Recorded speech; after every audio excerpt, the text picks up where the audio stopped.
तो यार दुनिया का सबसे फास्टेस्ट चीज क्या है? तुम्हें लग रहा हो कि तुम्हारे बेस्ट फ्रेंड का दिमाग जो कि समय से भी तेज दौड़ता है और खुद को और तुम्हें प्रॉब्लम्स में डालता है। तो मैं नहीं कहूंगा कि तुम गलत हो, बट साइंटिफिकली ना दुनिया का सबसे फास्टेस्ट चीज है लाइट। जस्ट इमेजिन, अर्थ से लेके मून तक 1.3 सेकंड में लाइट ट्रैवल करता है। और कहानी यहाँ खत्म नहीं हो रहा। जो भी चीजें तुम्हारे आसपास है ना, जो तुम देख पाते हो, लाइक क्लास के अंदर एंटर करती है अपने क्रश का फेस, फिर इंग्लिश पीरियड में अपने हॉट सी इंग्लिश मैम का चेहरा, या फिर टिंडे के सब्जी वाले शकल के मैथ सर का चेहरा, जो कि तुम सपने में भी नहीं देखना चाहोगे, आई नो। बट जो भी तुम चीजें देखते हो ना, वो हो पाता है सिर्फ और सिर्फ लाइट की वजह से।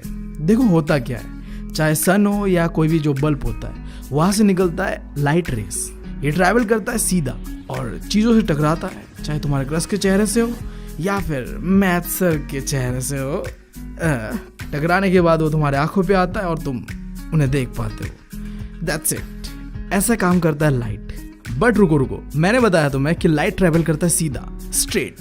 बट यही पे 3 कॉन्सेप्ट हमें जानना है। रिफ्लेक्शन ऑफ लाइट क्या होता है, रिफ्रैक्शन ऑफ लाइट क्या होता है एंड डिफ्रैक्शन ऑफ लाइट क्या होता है। देखो मैंने क्या बताया कि लाइट सीधा ट्रैवल करता है, बट मान लो कि लाइट किसी चीज से टकरा गया और फिर वो बाउंस बैक कर जाता है, तो इस चीज को कहता है रिफ्लेक्शन ऑफ लाइट। फिर मान लो दूसरा कंडीशन लेते हैं, लाइट सीधा ट्रैवल कर रहा है, फिर वो एक मीडियम से दूसरे मीडियम में ट्रैवल कर रहा है और करते करते वो थोड़ा सा बेंड हो गया, तो इस कंडीशन को कहता है रिफ्रैक्शन ऑफ लाइट। और आखिरी है डिफ्रैक्शन ऑफ लाइट। यहाँ क्या होता है, बेंड होता है ट्रैवल करते करते, बट बेंड होने के बाद वो फिर सीधा नहीं जा रहा होता है, वो चित्तर बित्तर होके फैल जाता है चारों ओर, and that condition is called diffraction of light. देखो डिफ्रैक्शन ऑफ लाइट हमारे सिलेबस में है नहीं, मैंने बस तुम्हें समझाने के लिए बता दिया। हमें इस चैप्टर में बस पढ़ना है reflection of light and refraction of light. तो यार शुरुआत करते हैं रिफ्लेक्शन ऑफ लाइट से। तो जैसे कि मैंने तुम्हें बताया कि रिफ्लेक्शन ऑफ लाइट के अंदर में लाइट रेज पहले किसी से टकराता है, फिर वो बाउंस बैक कर जाता है, and that phenomenon is called reflection of light. और रिफ्लेक्शन ऑफ लाइट कैसे काम करता है, ये चीज जानने के लिए तुम्हारे पास होना चाहिए मिरर, यानी कि best optical device to understand the reflection of light is mirror. But अगर तुम्हें जानना है कि जो ये फिनोमिनन है रिफ्लेक्शन ऑफ लाइट, ये कैसे काम करता है, तो तुम्हें पहले जानना पड़ेगा कि लॉ ऑफ रिफ्लेक्शन क्या होता है। मान लो कि तुम्हारे पास एक प्लेन मिरर है, यहाँ पे पहले रोशनी आएगा जिसे तुम कहोगे कि लाइट रे पहले टकराएगा मिरर से, फिर ये लाइट रे रिफ्लेक्ट होके वापस चला जाएगा। तो जो पहले आके मिरर से टकराया ना, उस रे को कहता है इंसिडेंट रे, और टकराने के बाद जब रे वापस गया, उस रे को कहता है रिफ्लेक्टेड रे। और इन दोनों के बीच में एक रे आता है जिसे कहता है नॉर्मल रे। तो देखो मैं सिंपल भाषा में तुम्हें ये कहना चाह रहा हूँ कि एंगल, जिस एंगल से इंसिडेंट रे आया ना इस मिरर पे, उतना ही एंगल से रिफ्लेक्टेड रे वापस जाएगा, यानी कि I is equals to R। समझ गए? मैथमेटिकली बहुत काम आएगा आगे, याद रख लेना। अब इसके अंदर में दूसरा चीज ये है कि जो इंसिडेंट रे है, नॉर्मल रे है और रिफ्लेक्टेड रे है, ये तुम्हें एक ही जगह मिलेंगे, इकट्ठा मिलेगा, जो कि तुम इस डायग्राम पे देख भी पा रहे हो। तो बस यही है लॉ ऑफ रिफ्लेक्शन। पीवी ये लाइट को हिंदी में क्या कहते हैं? रोशनी। ओ, तो फिर लॉ ऑफ रिफ्लेक्शन में क्या हुआ? लाइट मिरर से टकराया और वापस चला गया। बिल्कुल वैसे ही ना जैसे रोशनी दीदी ने आपका काट के गया। हाँ स्क्रिप्टेड था ये, मजा नहीं, प्रैंक था गाइस, प्रैंक नहीं कुछ नहीं, आगे बढ़ो। हाँ तो मैं क्या बता रहा था कि लॉ ऑफ रिफ्लेक्शन क्या होता है, समझ लिया तुमने। अब लॉ ऑफ रिफ्लेक्शन कहाँ काम आता है? देखो प्लेन मिरर पे काम आता है, उसके बाद स्फेरिकल मिरर पे काम आता है। स्फेरिकल मिरर में तुम्हें पता है कि कॉन्वेक्स एंड कॉनकेव होता है, बट वहाँ अभी हम नहीं देखेंगे। हम देखते हैं पहले कि प्लेन मिरर में किस तरीके से लॉ ऑफ रिफ्लेक्शन काम आता है, जिसके लिए तुम्हें फिर जानना पड़ेगा कि इमेज कैसे बनता है प्लेन मिरर पे with the help of law of reflection. बहुत सिंपल है। देखो मैं बस तुम्हें स्टार्ट करने से पहले ये बताना चाहूँगा कि इस चैप्टर के अंदर में कहीं भी और कभी भी जब तुम डायग्राम्स को एक्सप्लेन करोगे तो तुम सिर्फ 2 ही लाइट रेस का इस्तेमाल करोगे। वैसे तो जब रोशनी कहीं से आ रहा होता है ना, रोशनी नहीं, लाइट कहीं से आ रहा होता है ना, तो वो मिलियंस ऑफ लाइट रेस आ रहा होता है। बट देखो यार, अगर हमें आसानी से समझना है ना डायग्राम को, तो हम सिर्फ और सिर्फ इस्तेमाल करेंगे 2 लाइट रेस का। तो यहाँ में भी हम वही करेंगे। तो यहाँ पे तुम्हारे सामने 3 चीज़ है। पहले एक प्लेन मिरर है, साइड में कैंडल है और नीचे है मेरा आँख जो कि किसी और चीज़ को देखने को तरस रहा है। बट क्या करे यार, नसीब फूटी है। आगे तो बस एक मिरर है और ऊपर में एक कैंडल है, ठीक है। अब इस कैंडल से निकलेगा 2 रेस, क्योंकि मैंने बताया तुम्हें कि कोई भी डायग्राम को एक्सप्लेन करने के लिए सिर्फ और सिर्फ चाहिए हमें 2 लाइट रेस। तो यहाँ से 2 लाइट रेस निकलेगा और वो दोनों लॉ ऑफ रिफ्लेक्शन को फॉलो करके आएगा। यानी कि एक इंसिडेंट रे मिरर पे आके टकराएगा, फिर वो उतने ही एंगल से एक रिफ्लेक्टेड रे मेरे आंखों पे आके एंटर करेगा। अब सवाल ये उठता है कि इमेज कहाँ बना। देखो, चाहे कोई भी डायग्राम हो, अगर तुम्हें कहीं भी पूछ देना कि इमेज कहाँ बनता है, तो तुम सीधा बताओगे कि जहाँ 2 रिफ्लेक्टेड रे मिलेगा उस पॉइंट पे बनेगा इमेज। बट इस डायग्राम को मुझे देख के नहीं लग रहा कि ये दोनों रिफ्लेक्टेड रे आपस में जाके कहीं पे मिलने वाले, डेफिनेटली कभी नहीं मिलेंगे। तो हम मान के चल रहे हैं कि ये जो 2 रे है ये मेरे आंखों पे तो आके कहीं मीट नहीं करेगा, बट मिरर के अंदर बिहाइंड द मिरर कहीं पे जाके ये दोनों रे मीट कर रहा है, और जहाँ मीट कर रहा है वहीं पे बन रहा है इमेज। बस इतना सा बात है। तो तुमने प्लेन मिरर से एक चीज़ सीखा क्या, कि इमेज चाहे प्लेन मिरर पे हो, कॉन्वेक्स मिरर पे हो, या कॉन्केव मिरर पे हो, या फिर लेंस पे हो, इमेज वहाँ बनेगा जहाँ रिफ्लेक्टेड रेज दोनों मीट करेंगे। अब वो अगर आईने के पीछे करता है तो वो वर्चुअल इमेज यानी कि नकली इमेज बनेगा, और अगर आईने के बाहर करता है तो वो रियल इमेज बनेगा। रियल इमेज क्या होता है, वर्चुअल इमेज क्या होता है, आगे देखेंगे हम। अब जान लो कि प्लेन मिरर का प्रॉपर्टीज क्या क्या है। तो जैसे मैंने बताया कि इमेज कहाँ बनता है प्लेन मिरर पे, बिहाइंड द मिरर यानी कि मिरर के अंदर, जहाँ पे 2 रिफ्लेक्टेड रे हम मान के चलते हैं कि मीट करता है, ठीक है। और मैंने बताया कि मिरर के अंदर जब भी कोई चीज़ बनता है तो वो रियल नहीं होता, यानी कि वो वर्चुअल होगा, और इरेक्टेड है मतलब सीधा खड़ा है, ठीक है। देखो, आगे जब तुम लेंस पर होगे और कॉन्वेक्स एंड कॉन्केव मिरर पर होगे, वहाँ तुम देखोगे कि कहीं पे इमेज सीधा बन रहा है और कहीं पे उल्टा बन रहा है। बट प्लेन मिरर पे याद रखना, हमेशा इमेज सीधा बनता है। और वैसा बात, आज तक तुमने कोई आईना नहीं देखा होगा ऐसा जहाँ पे तुम्हारा शकल उल्टा बन के आया हो या फिर हाथ पैर उल्टा बन के आया हो, ऐसा नहीं होता। प्लेन मिरर पे सीधा बनता है, यानी कि इरेक्टेड होता है। और तीसरा चीज़ यह है कि आईने में ना तुम जैसे हो वैसे ही दिखेगा, यानी कि तुम्हारा जो साइज़ है ना इमेज का, वो ऑब्जेक्ट के बराबर होता है, और डिस्टेंस के साथ भी वही होता है। मैंने बताया प्लेन मिरर पे तुम जैसे हो वैसे ही दिखोगे भाई, डिस्टेंस और साइज दोनों बराबर रहेगा। एक चीज़ अलग होगा, जो तुम्हारा इमेज बनेगा ना मिरर के अंदर वो इन्वर्टेड होगा, यानी कि उल्टा होगा। जो तुम्हारा राइट हैंड है ना, एक्चुअली वो मिरर के अंदर में वो लेफ्ट दिखेगा, और तुम्हारा लेफ्ट हैंड मिरर के अंदर में राइट हैंड दिखेगा, और तुम बिल्कुल ऐसे कंफ्यूज हो जाओगे उस समय।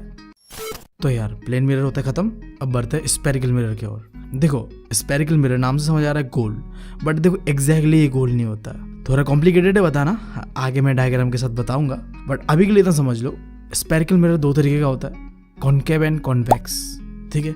अब तुम्हें कैसे पता चलेगा कि कौन सा कॉन्वेक्स है और कौन सा कॉन्केव है? बहुत सिंपल है, बस तुम्हें 2 चीज़ों के बारे में पता होना चाहिए, रिफ्लेक्टिंग सरफेस और नॉन रिफ्लेक्टिंग सरफेस।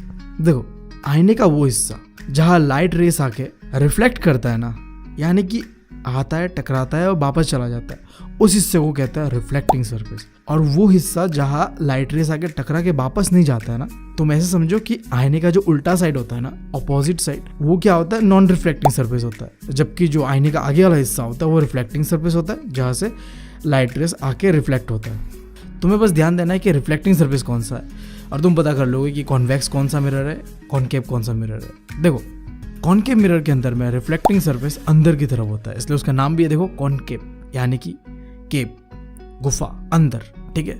और वहीं पे जो कॉन्वेक्स है उसके अंदर में रिफ्लेक्टिंग सरफेस बाहर की ओर होता है, सो इसका नाम कॉन्वेक्स है। तो सिंपल सा बात यह है कि अगर रिफ्लेक्टिंग सरफेस अंदर की तरफ होता है तो वो कॉन्केव, और बाहर की तरफ होता है तो वो कॉन्वेक्स, दैट्स इट। तो इससे पहले कि हम बढ़े अब कि इमेज फॉर्मेशन कैसे होता है कॉन्वेक्स और कॉन्केव मिरर के अंदर, कुछ बेसिक कॉन्सेप्ट है जो कि तुम जानोगे तभी तुम आगे बढ़ पाओगे। और ये जो कॉन्सेप्ट है ये दोनों कॉन्वेक्स और कॉन्केव में एक जैसा ही होता है, जहाँ डिफरेंस होगा वो मैं बताऊंगा। पहला देखो, कॉन्वेक्स मिरर हो या कॉन्केव मिरर हो, दोनों के बीच से एक लाइन जाता है, उस लाइन को कहता है प्रिंसिपल एक्सिस, ठीक है। अब ये लाइन ना मिरर के बीचों बीच होके जाता है और एक पॉइंट पे टच करता है, जिस पॉइंट पे प्रिंसिपल एक्सिस और मिरर टच कर रहे हैं ना, उस पॉइंट को कहते हैं पोल। ये मिरर का सेंटर पॉइंट है, ठीक है। अब देखो, ये तो मिरर का सेंटर पॉइंट है ना, बट मैंने क्या बताया था तुम्हें पहले कि ये जो कॉन्वेक्स या कॉन्केव मिरर है ये एक स्पेरिकल मिरर है, यानी कि ये गोल है, सर्कल है, तो इसका कोई एक सेंटर भी होगा। तो जो इसका सेंटर है ना, एग्जैक्ट सर्कल का सेंटर, उसे कहता है सेंटर ऑफ कर्वेचर। ये रहा तुम्हारा सेंटर ऑफ कर्वेचर। अब देखो पोल से लेके जो सेंटर ऑफ कर्वेचर का डिस्टेंस है ना, इसे कहते हैं रेडियस ऑफ द कर्वेचर। ठीक है, देखो सर्कल में भी रेडियस होता है, यहाँ भी रेडियस है, क्योंकि ये भी तो एक सर्कल ही है ना। तो जो सेंटर पॉइंट है, सेंटर ऑफ कर्वेचर, वहाँ से लेके पोल तक का जो डिस्टेंस होता है उसे कहते हैं रेडियस ऑफ द कर्वेचर। अब आखिरी दो चीज़ है, सेंटर ऑफ कर्वेचर और पोल के बीच में एक पॉइंट आता है जिसे कहते हैं फोकस पॉइंट या फिर प्रिंसिपल फोकस। ठीक है, ऐसे तुम इस तरीके से भी कह सकते हो, जो हमने रेडियस ऑफ द कर्वेचर देखा ना, कि जो डिस्टेंस है सेंटर से लेके पोल तक का उसे कहते हैं रेडियस ऑफ द कर्वेचर। तो focus radius of the curvature का आधा होता है, यानी कि r इक्वल्स टू 2f। ठीक है, तो सिंबॉलिकली अगर तुम देखो, centre of the curvature c से रिप्रेजेंट होता है, पोल p से रिप्रेजेंट होता है, radius of the curvature r से रिप्रेजेंट होता है और फोकस f से रिप्रेजेंट होता है। अब यहाँ पे एक चीज़ और है, जो ये फोकस से लेके पोल तक का डिस्टेंस है ना, इसे कहते हैं फोकल लेंथ, जो कि रिप्रेजेंट किया जाता है स्मॉल एफ से। दो चीज़ों में कंफ्यूज मत हो ना, जो कैपिटल एफ से रिप्रेजेंट किया जाता है वो ओनली फोकस पॉइंट होता है, और जो डिस्टेंस फोकस से लेके पोल तक का है उसे कहते हैं फोकल पॉइंट, जो कि स्मॉल एफ से रिप्रेजेंट किया जाता है। अब देखो ये जो फोकस है ना, या फिर तुम प्रिंसिपल फोकस है, इसके ऊपर थोड़ा ध्यान दो। ये वो पॉइंट है जहाँ पे जितने भी पैरेलल रेस, जो लाइट रेस होते हैं, वो मिरर में टकराने के बाद इस पॉइंट पे आके मीट करता है और यहाँ इमेज बनता है। ठीक है, मेजॉरिटी ऑफ द केसेस पे अगर पैरेलल कोई सीधा सीधा रे मिरर पे जाकर टकराएगा ना, तो वो फोकस पे ही मिल रहा होता है। ठीक है, तो अब यहाँ पे मिलने का तरीका कॉन्वेक्स और कॉन्केव में अलग होता है। जैसे कि तुम इस डायग्राम पे देख रहे हो, कॉन्केव मिरर पे जो फोकस है वो आगे की तरफ होता है और कॉन्वेक्स में मिरर के पीछे की तरफ होता है। तो यहाँ पे थोड़ा सा दिमाग लगाओ, मैंने तुम्हें कुछ बताया था, अगर इमेज मिरर के पीछे बनता है तो उसे कहते हैं वर्चुअल इमेज, और आगे बनता है तो उसे कहता है रियल इमेज, राइट। तो अब देखते हैं इन दोनों का डिफरेंस, जो कि एग्जाम में कभी कभी पूछ लेते हैं, तो हमें भी देख लेना चाहिए। तो देखो सबसे पहला डिफरेंस, रियल इमेज हमेशा ही इन्वर्टेड होता है और वर्चुअल इमेज हमेशा ही सीधा होता है। बहुत सिंपल है, रियल इमेज उल्टा होता है और वर्चुअल इमेज सीधा होता है। अब दूसरा चीज़, जो लाइट रेस मिलता है ना आपस में, वो रियल इमेज पे तो मिलता है, बट वर्चुअल इमेज में ऐसा लगता है कि हमें मिल रहा है, बट वो असली में नहीं मिल रहा होता है। That's why this called virtual image, right. आईने के पीछे क्या हो रहा है हमें क्या पता, हम मान के चलते कि मिल रहा है, दैट्स इट। अब तीसरा चीज़ है, तुम ये कन्फ्यूजन दूर हो जाएगा कि ये रियल इमेज क्या होता है, क्या दिखता है हमें असली में। देखो जो तुम्हारे फ़ोन की स्क्रीन पे हो गया या कोई भी स्क्रीन पे जो इमेज दिखता है ना तुम्हें, वो है रियल इमेज, टीवी की स्क्रीन पे हो, कहीं भी हो। ठीक है, जबकि जो वर्चुअल इमेज होता है वो आईने के पीछे ही होता है, वो तुम्हें स्क्रीन पे नहीं दिखेगा। ठीक है, और फोर्थ पॉइंट बहुत बेसिक है, रियल इमेज आईने के आगे बनता है, यानी कि फ्रंट ऑफ द मिरर, और जो वर्चुअल इमेज होता है वो आईने के पीछे बनता है, ये तुम्हें पता है। और आखिरी चीज़ देखो, थोड़ा सा कंफ्यूज करेगा तुम्हें क्योंकि ये लेंस के बारे में है, बट देखो जो रियल इमेज होता है ना, लेंस पे पीछे की तरफ बनता है, यानी कि बिहाइंड द लेंस पे रियल इमेज बनता है और आगे की तरफ बनता है वर्चुअल इमेज, यानी कि लेंस एकदम उल्टा काम करता है मिरर से। ठीक है, तो यार मेरे जो चाइल्डहुड फ्रेंड सर्कल है ना, उनमें मैं एक लौता हूँ जो बचपन में भी सिंगल था और आज भी सिंगल है। मेरे दोस्तों को कभी कभी शक होता है कि मैं अपने गर्लफ्रेंड के बारे में उनसे छुपाता हूँ, बट उन्हें क्या पता कि उनका भाई बचपन में भी आत्मनिर्भर था और आज भी आत्मनिर्भर है। और यहाँ पे मैं चाहता हूँ कि जब तुम एग्जाम हॉल में बैठो ना, तो तुम भी मेरी तरह आत्मनिर्भर रहो। एग्जाम में अगर पूछे कि इमेज कहाँ बनता है, कैसे बनता है, कितना बड़ा बनता है, कितना छोटा बनता है, इन सारे सवाल का जवाब तुम खुद से दे पाओ, जिसे समझना कोई रॉकेट साइंस तो है नहीं। स्पेरिकल मिरर पे इमेज बनने का 4 तरीका होता है, 4 रूल्स होता है, वो जानना है और तुम इमेज को खुद से बना पाओगे कहीं भी और कभी भी। आई मीन एग्जाम हॉल पे ही पता चला तुम बाथरूम में जाके बना रहे हो, नहीं, बाथरूम में जाके इमेज फॉर्मेशन नहीं करना है। और एक चीज़, अगर तुम्हें लग रहा है ना कि ये जो 4 रूल्स है ये कॉन्वेक्स और कॉन्केव में अलग अलग है क्या, तो मैं बस तुम्हें इतना कहना चाहता हूँ, आई गेस तुम समझ गए। तो बढ़ते हैं। तो पहला रूल ये कहता है कि जो तुम्हारे पास मिरर है ना, इसमें प्रिंसिपल एक्सिस है, इसके सीधा सीधा अगर तुम कोई भी लाइन गुजारते हो तो वो लाइन जाके फोकस पे टच होगा। छोड़ो यार ये अंग्रेजी के फंडे, मैं तुम्हें सीधा सीधा बता रहा हूँ। तुम्हारे पास मिरर है और उस मिरर पे अगर कोई भी लाइट रे सीधा सीधा आके टकराता है तो वो जाके फोकस पे मीट करेगा, समझ गया।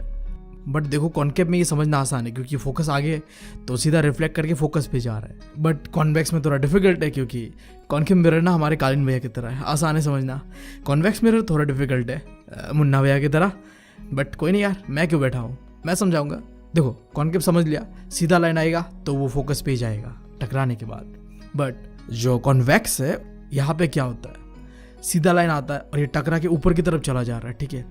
बट देखो ऊपर की तरफ चला तो जा रहा है बट हम मान के चलते हैं कि ये जो लाइन है ये बेंड होगा, बेंड होने के बाद ये फोकस पे जाके टकराएगा क्योंकि behind the mirror dotted line से रिप्रेजेंट किया जाता है। याद रखना, चाहे कॉन्वेक्स हो या कॉन्केव हो, तुम्हें क्या करना है, सीधा लाइन जब भी तुम मिरर पे टकराओगे तो वो जाके फोकस पे मिलेगा। अगर फोकस आगे है तो तुम आगे मिलाओगे उससे, और अगर फोकस मिरर के पीछे है तो तुम डॉटेड लाइन का इस्तेमाल करके अपना जो लाइट रे है उसे फोकस तक लेके जाओगे। बस मुद्दा ये है कि फोकस तक जाना चाहिए, कैसे जाना चाहिए ये तुम डिसाइड करोगे कि डायरेक्ट लेके जाओगे या डॉटेड लाइन के साथ। डायरेक्ट तुम तब लेके जाओगे जब मिरर के आगे होगा फोकस, और डॉटेड लाइन के साथ तब लेके जाओगे जब मिरर के पीछे होगा फोकस।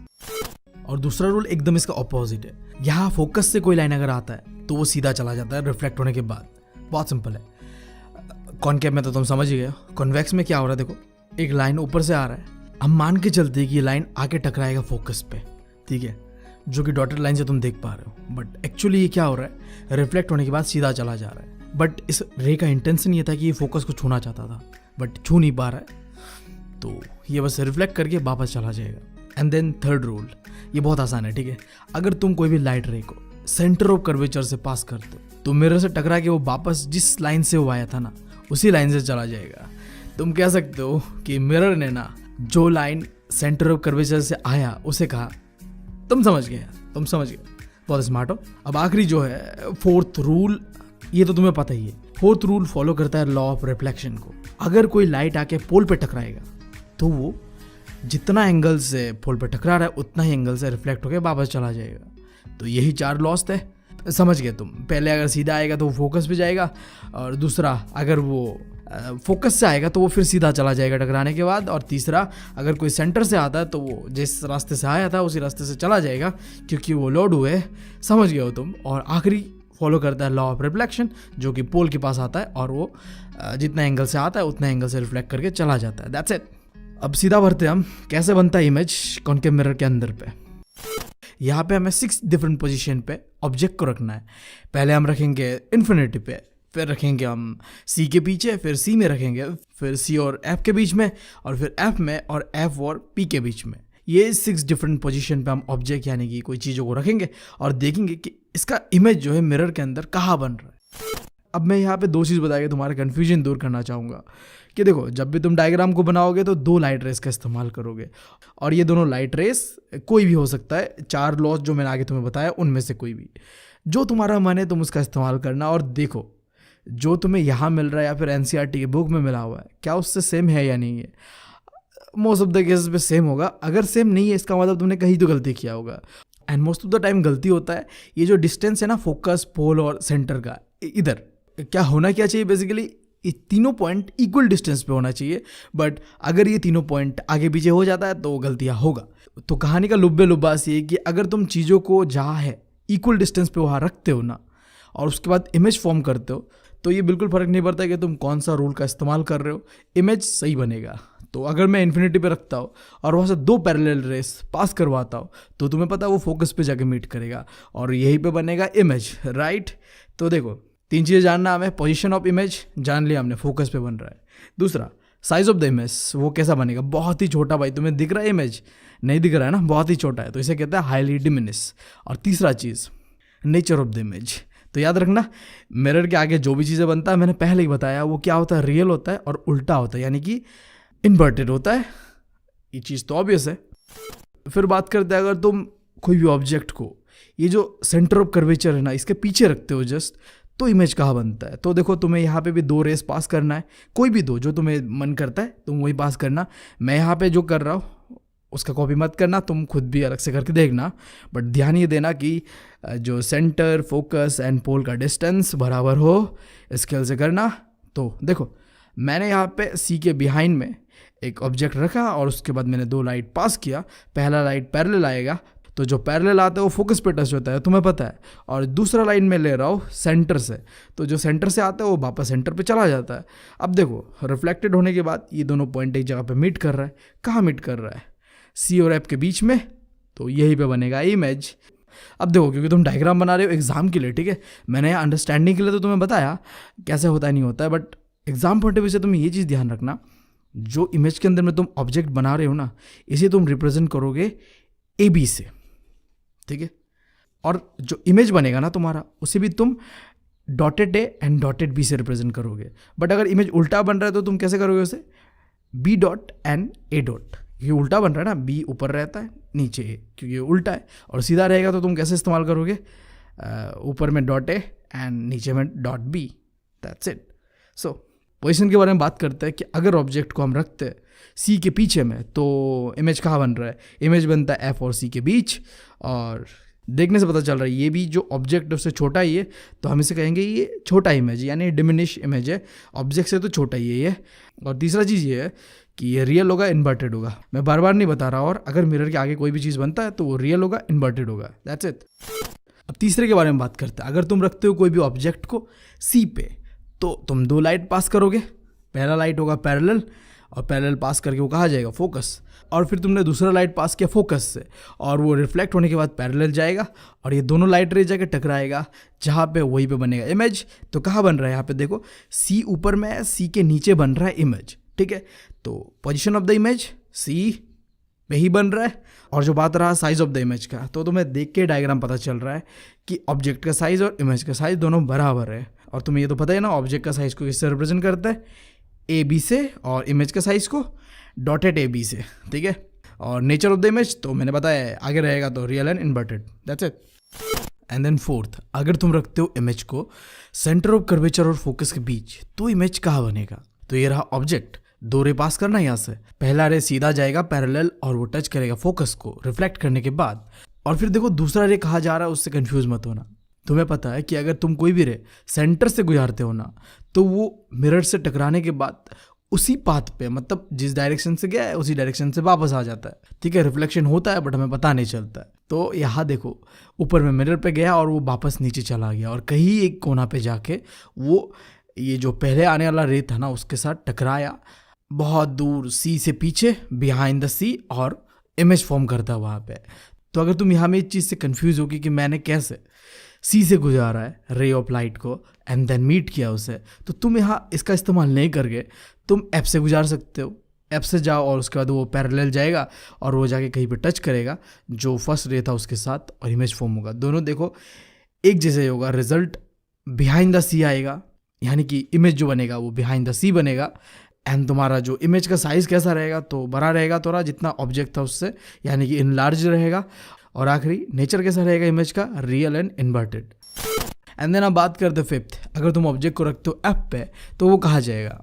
तो दो रे पास करना है तुम्हें। पहला रे अगर तुम एफ पे रखते हो तो सीधा जाएगा पहले एक, और वो रिफ्लेक्ट होने के बाद एफ पे जगह टच करेगा, ये तो तुम्हें पता है फर्स्ट लॉ था। एंड देन सेकंड रे को मैंने सी से पास किया है, और तुम्हें पता है सी से अगर पास होता है तो रिफ्लेक्ट होने के बाद जहाँ से वो आया है वही वापस चला जाएगा।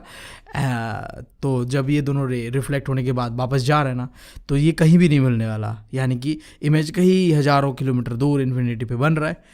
और अगर तुम, मैं बार बार कह रहा हूँ, अगर सी से कंफ्यूज हो तो तुम दूसरा लॉ का भी इस्तेमाल कर सकते हो। जैसे कि यहाँ पे तुम कौन सा इस्तेमाल कर पाओगे? एफ के सामने पे पी है, तो तुम जो आखिरी रूल था हमारा कि अगर हम पोल से पास करते तो कहाँ जाएगा, तो तुम उसका इस्तेमाल करके देख सकते हो, आंसर तुम्हारा इन्फिनिटी आएगा। तो इमेज का पोजीशन हमेशा इन्फिनिटी होगा अगर तुम रखते हो ऑब्जेक्ट को फोकस पे।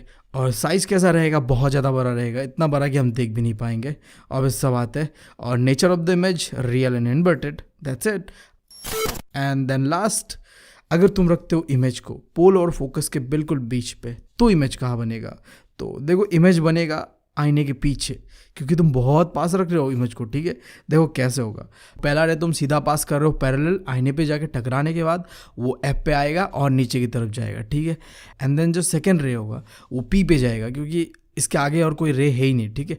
तो तुम पी पे टकराओगे, और पी पे टकराने के बाद ये जिस एंगल से पी पे टकराया उसी एंगल से वो वापस रिफ्लेक्ट करेगा, और करने के बाद देखो ये कहीं दूर डायरेक्शन पे, ना ही इन्फिनिटी है ना कहीं मतलब ये कहीं मीट नहीं कर रहा है, ठीक है।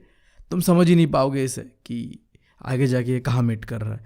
तो हम मान के चलते हैं कि अगर कोई चीज़ तुम्हें दिख रहा है कि ये कहाँ मीट करेगा नहीं करेगा, हमें पता नहीं है, तो ये बिल्कुल आईने के पीछे ही मीट कर रहा होगा। तो हम डॉटेड लाइन से अगर इन दोनों रिफ्लेक्टेड रेस को मिरर के अंदर मर्ज करेंगे या फिर ज्वाइन करेंगे ना, तो एक पॉइंट आएगा, देख लो कहाँ आ रहा है, इस पॉइंट पे इमेज बन रहा है, दैट्स इट। तो position of the image behind the mirror और इमेज का साइज डायग्राम देके पता चल रहा है। ऑब्जेक्ट से तो बड़ा ही इमेज का साइज। और आखिरी चीज़ nature of the image, very important, virtual and erected. तो ये एक रेयर केस है, ठीक है, जहाँ इमेज जो क्या होता है वर्चुअल होता है और इरेक्टेड होता है। बाकी जितने भी तुमने इमेज देखे कौन के मिरर के अंदर में, वो सारे कहाँ थे, इमेज के आगे ही थे, यानी कि वो रियल और इन्वर्टेड थे। बट ये रेयर केस है, ठीक है, बिल्कुल मेरी तरह वन पीस रेयर, इतना रेयर कि भाई साहब अब कोई है ही नहीं इसके लिए, मतलब किसी को फ़र्क ही नहीं पड़ता। अब बात करते हैं यार यूजेस क्या क्या है कॉनकेव मिरर का। देखो पहला चीज़ तो तुम जो टॉर्च है तुम्हारे पास, सर्च लाइट, ये सब चीज़ों में तुम इस्तेमाल करते हो कॉनकेव मिरर का। एंड देन जो दाढ़ी बनाते हुए तो आईना इस्तेमाल करते हो ना, सेविंग मिरर, वहाँ पे तुम देखते हो वो है कॉनकेव मिरर। एंड देन जो डेंटिस्ट लोग इस्तेमाल करते हैं ना, वो भी एक कॉनकेव मिरर होता है, दैट्स इट। तो अभी हमने कंप्लीट कर लिया है कॉनकेव मिरर को। अब बढ़ते हैं कि कैसे फॉर्म होता है इमेज कॉन्वेक्स मिरर के अंदर पे, वो जानने। देखो यहाँ बहुत सिंपल है, हमें बस जानना है कि अगर हम इन्फिनिटी पे ऑब्जेक्ट को रखते हैं तो इमेज कहाँ बनेगा, और अगर हम पोल और इन्फिनिटी के बीच में रखते हैं तो कहाँ बनेगा। तो मुझे लग रहा होगा कि अरे यार वहाँ तो 6 था, यहाँ 2 क्यों है। तो अगर तुमने ध्यान से देखा है कॉन्वेक्स मिरर को, तो मिरर के आगे में ना फोकस है ना सेंटर है, ये दोनों पीछे की तरफ है। तो भाई साहब ऑब्जेक्ट को तुम रखोगे कहाँ, ये तो पता है तुम्हें कि ऑब्जेक्ट को हमेशा मिरर के आगे रखा जाता है, या तो तुम इन्फिनिटी पे रखोगे या पोल और इन्फिनिटी के बीच में, ठीक है। पहले बात करते हैं कि अगर तुम रखते हो ऑब्जेक्ट को इन्फिनिटी पे तो इमेज कहाँ बनेगा। 2 पैरेलल लाइन सीधा जाएगा, मिरर से टकराने के बाद एक ऊपर जाएगा एक नीचे जाएगा, और ये जाके कहीं भी मीट नहीं करेगा, राइट। और मैंने क्या बताया, जब कोई लाइन डायरेक्टली मीट नहीं करता है तो हम ये मान के चलते हैं कि वो मिरर के अंदर बिहाइंड द मिरर कहीं तो मीट कर रहा है। तो हमारा पहला रूल क्या था बताओ तो, अगर तुम कोई भी लाइन को पैरेलल लेके जाते हो तो वो फोकस पे ही मीट करेगा, चाहे वो बिहाइंड द मिरर करे या फिर फ्रंट ऑफ द मिरर करे। तो यहाँ फ्रंट ऑफ द मिरर तो कर नहीं रहा है, कहाँ कर रहा है, बिहाइंड द मिरर, समझ गए। मतलब इतना घुमा फिरा के मैं तुम्हें इतना ही बताने की कोशिश कर रहा था कि अगर तुम पैरेलल लाइन को सीधा पास करते हो तो ये जो डॉटेड लाइन है ये फोकस पे जाके मिलेगा, यानी कि तुम्हारा इमेज बनेगा फोकस पे। तो तुम्हें पता चल गया कि पोजीशन ऑफ द इमेज क्या है, फोकस और बिहाइंड द मिरर। और साइज ऑफ द इमेज बहुत ही छोटा होता है, हाईली डिमिनिश। और nature of the image virtual and erected. देखो बहुत सिंपल है, कॉन्वेक्स मिरर के अंदर में चाहे इन्फिनिटी पे रखो या पोल और इन्फिनिटी के बीच में रखो, वर्चुअली बनेगा और इरेक्टेड ही बनेगा। तो सीधा बात है, अब अगर तुम इन्फिनिटी और पोल के बीच रखते हो तब कहाँ बनेगा। 2 लाइट रेस को पास करना हमें, पहला तो पैरेलल जाएगा और वो जाके फोकस पे मिलेगा, राइट, ये तो तुम्हें पता है। अब दूसरा लाइन कहाँ से जाएगा इसको लेके कन्फ्यूज मत होना। देखो पहला लॉ तो हमने फुलफिल कर लिया है कि अगर तुम सीधा पास करते हो फोकस में जाता है, तो बचा क्या अब, पोल और सेंटर। तो अब हम क्या करेंगे, एक लाइन लेके जाएंगे जिसे हम मान के चलते कि ये लाइन ना जाके सेंटर पे जाके टच करेगा। तो शायद ये 3rd रूल था कि अगर तुम लाइन को सेंटर पे लेके जाते हो तो क्या होता है, वो वापस चला जाता है जिस लाइन से वो आया था उसी पे। तो देखो क्योंकि सेंटर तो आगे की तरफ नहीं है, पीछे की तरफ है, तो हम मान के चलते ये जो लाइन है ना ये जाके सेंटर पे तो मीट कर रहा होगा behind the mirror. But in reality क्या हो रहा है, ये मिरर से रिफ्लेक्ट होके जिस लाइन से आया था उस लाइन से वापस चला गया। बट ये मुद्दा नहीं है, मुद्दा ये है हमें इतना पता करना था कि इमेज कहाँ बन रहा है।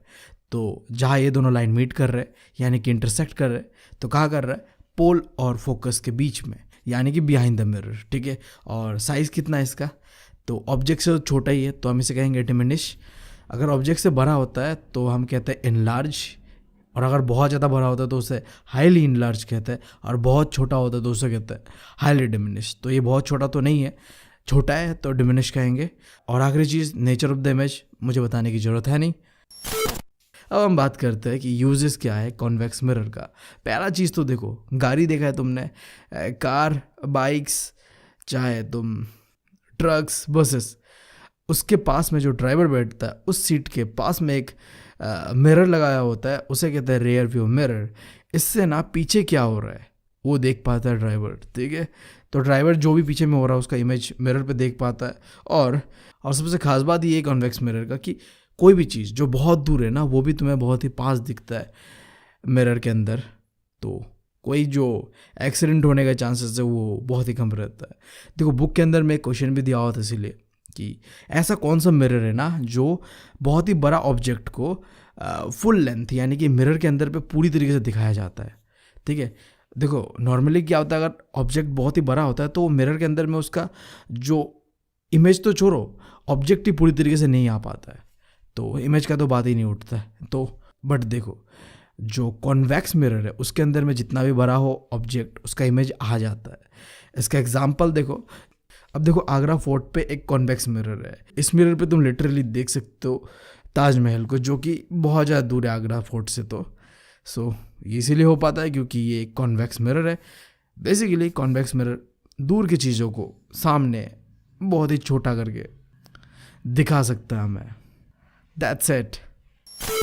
अभी एक नया टॉपिक पे बढ़ता है, sign convention of spherical mirror. देखो अभी हम पढ़ेंगे न्यूमेरिकल्स, ठीक है। हालांकि इस वीडियो में तो मैं न्यूमेरिकल्स तो कराऊंगा नहीं, बट समझाऊंगा कि कैसे तुम न्यूमेरिकल्स को कर सकते हो। न्यूमेरिकल्स का वीडियो अलग से आएगा, वो डिपेंड करता है कि तुम इस वीडियो को कितना सपोर्ट करते हो, कितना पसंद करते हो, कितना लाइक करते हो और कितना शेयर करते हो।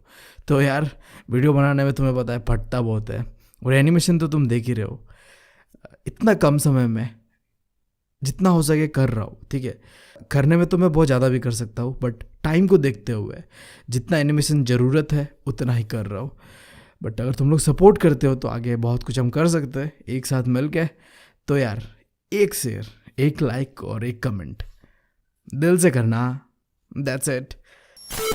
तो जो साइन कन्वेंशन है इसके अंदर में तुम्हें समझना है कि जो मिरर्स होता है ना उसके अंदर में नेगेटिव साइन कहाँ आता है और पॉजिटिव साइन कहाँ आता है। तो इसके लिए ना तुम्हें मिरर को कोऑर्डिनेट ज्योमेट्री के साथ कंपेयर करके देखना पड़ेगा। जैसे कि कोऑर्डिनेट ज्योमेट्री में एक्स एक्सिस वाई एक्सिस होता है, तो देखो मिरर के राइट साइड में पॉजिटिव साइन होगा और मिरर के लेफ्ट साइड में नेगेटिव साइन होगा, और मिरर के ऊपर भी पॉजिटिव होगा और नीचे भी नेगेटिव होगा। याद रहेगा कहाँ मैंने क्या बताया, राइट में पॉजिटिव, लेफ्ट में नेगेटिव, ऊपर पॉजिटिव, नीचे नेगेटिव। हाँ इतना जान लिए, अब दो नए चीज़ तुम्हें जानना है। तुम मिरर के आगे कोई सामान रखोगे जिसे तुम कहोगे ऑब्जेक्ट, राइट। अब इस ऑब्जेक्ट का हाइट कितना होगा उसे कहोगे तुम हाइट ऑफ द ऑब्जेक्ट, जो कि रिप्रेजेंट होगा स्मॉल h से, ठीक है। अब तुम्हें हाइट ऑफ द ऑब्जेक्ट पता है, बट ऑब्जेक्ट रिफ्लेक्ट करने के बाद इमेज भी बनाएगा, तो इमेज का हाइट कितना है इसे कहोगे तुम हाइट ऑफ द इमेज, और ये रिप्रेजेंट किया जाता है स्मॉल h डैश से, ठीक है। अब इसके बाद ये जो पोल है ना यहाँ से लेके जहाँ तुमने ऑब्जेक्ट को रखा है इसे कहता है ऑब्जेक्ट डिस्टेंस, जो रिप्रेजेंट किया जाता है u से। मैं एक क्यों बता रहा हूँ क्योंकि आगे ये न्यूमेरिकल्स पे काम आएगा। कॉन्सेप्ट समझ जाओगे ना तो न्यूमेरिकल्स भाई साहब फिजिक्स के आसान है, बट अगर कॉन्सेप्ट नहीं आएगा ना भाई साहब तो न्यूमेरिकल्स करने का फ़ायदा नहीं है। तो ध्यान दो, पोल से लेके जो ऑब्जेक्ट रखा हुआ है उस डिस्टेंस को कहता है ऑब्जेक्ट डिस्टेंस, और उसको रिप्रेजेंट किया जाता है u से। और एग्जैक्ट सिमिलरली पोल से लेके इमेज जहाँ में बन रहा है वो जो डिस्टेंस है ना उसे कहते हैं इमेज डिस्टेंस, जो रिप्रेजेंट किया जाता है v से। तो ठीक है, तो यही चार चीज़ें तुम्हें जानना था, ठीक है। स्मॉल h क्या होता है, स्मॉल h डैश क्या होता है, और u क्या होता है, और b क्या होता है। और आई गेस तुमने जान लिया है। और एक चीज़ तुम्हें फोकल लेंथ के बारे में तो पता होगा ही, फोकस और पोल का जो डिस्टेंस है उसे कहते हैं फोकल लेंथ। और क्या है, इतना ही तो जाना था। तो अब हम आ चुके हैं चैप्टर का पहला फॉर्मूला को समझने, जिसे कहते हैं मिरर फॉर्मूला। तो अब मिरर फॉर्मूला का इस्तेमाल क्यों करते हैं, हम ये चीज़ समझने में इस्तेमाल करते हैं कि अगर हम ऑब्जेक्ट को इतने डिस्टेंस पे रखते हैं ना तो उसका इमेज कितने डिस्टेंस पे बन रहा है, और उसका फोकस क्या रहेगा, फोकल लेंथ क्या रहेगा, एंड ऑन। ठीक है, बहुत ज़्यादा चीज़ है, वो न्यूमेरिकल्स करके क्लियर होगा। तो इसका फॉर्मूला ये है 1 divided by v plus 1 divided by u equals to 1 divided by f। That is the formula of mirror formula, ठीक है।